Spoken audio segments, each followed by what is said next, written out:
Lalaki patay matapos umanong barilin ng kanyang kaibigan dahil sa paulit-ulit na pang-aasar sa Valenzuela City.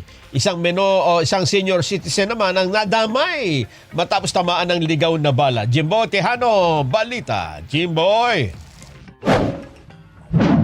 Makikita sa CCTV footage ang biktimang nakasuot ng puting jersey habang hawak ang kanyang bisikleta. Maya-maya, isang lalaking nakasuot ng itim na sando ang lumabas mula sa isang eskinita na armado ng baril. Pinaalis muna ng sospek ang isa pang lalaking walang suot na pangitaas bago niya tutukan ng biktima at walang kaabog-abog na pinaputukan.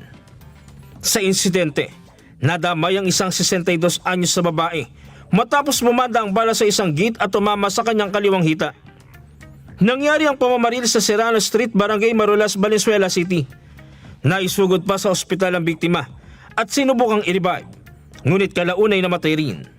Yung suspect po, matapos niyang sitahin yung biktima, dahil pinagdududahan niya po ito na pinapahuli po siya parang sa kalakalan ng illegal na droga. Maya-maya ay binalikan niya ito at may dala na siyang baril at pinutukan niya ng isang beses na kung saan tinamaan sa batok. At yung bala ay tumama po at bumanda sa isang gate at meron pa pong isang tinamaan na babae sa kanyang kaliwang hita. Matapos ang pamamaril, naglakad lamang palayo ang suspect na tila walang nangyari. Ayon sa isang testigo, matagal nang magkaibigan ang suspect at ang biktima. Inakala niyang biruan lamang ang asaran ng dalawa. Sabi niya, pakukulong mo uli ako, sabi niya gano'n.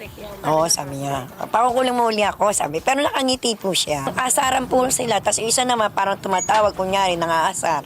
Tapos nagtatawanan sila, kaya hindi ko din po ni-expect na talaga mangyayari po yung gano'n na.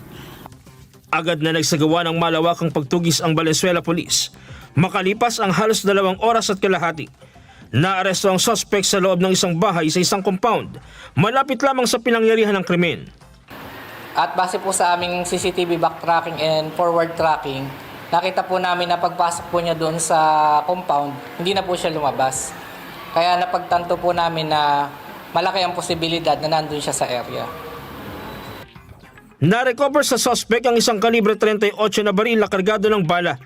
Napag-alamang hindi rin lisensyado ang nakumpiskang baril. Yung baril po ay amin ang itinurn over sa aming PNP Forensic Unit at ito po ay aming pinakross-match. Base sa record ng pulisya, ilang ulit na ring nasangkot sa iligal na droga at pagsusugal ang suspect, maging ang biktima. Sa pamilya ng biktima ko, nagamitin ko po yung pagkakataon na ito na humingi po ng tawad at sa tinamaan ng ligaw na bala. Sumabog na po yung galit ko, kaya po ito ang kinalabasan. Patawad po sa lahat, patawad sa mga nangyari, patawad. Bakit meron kang baril? Kagandaan ko po talaga para sa kanya yun. Jim Tejano, para sa 100% balita.